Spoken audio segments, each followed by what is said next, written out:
দেশৰ বিত্তমন্ত্ৰী নিৰ্মলা সীতাৰামনে যিখন বাজেট আজি উত্থাপন কৰিছে এখন অত্যন্ত হতাশাজনক নিৰাশাজনক এখন বাজেট কাৰণ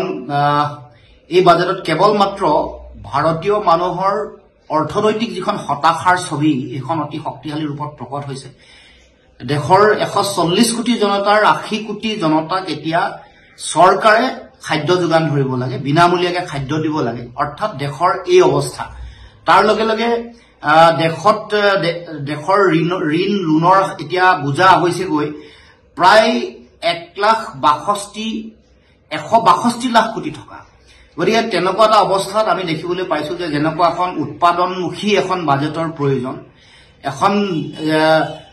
তেনেকুৱা ধৰণৰ বাজেট তেওঁলোকে কৰিব পৰা নাই আৰু তাৰ লগে লগে আমি উত্তৰ পূৰ্বাঞ্চলৰ বাসী ৰাইজে যিটো আশা কৰিছিলো যে উত্তৰ পূৰ্বাঞ্চলৰ কাৰণে বিশেষ ব্যৱস্থা থাকিব বিশেষ পেকেজ থাকিব কেৱল মাত্ৰ পূৰ্বাঞ্চল বুলি কৈ তেওঁলোকে সামৰিছে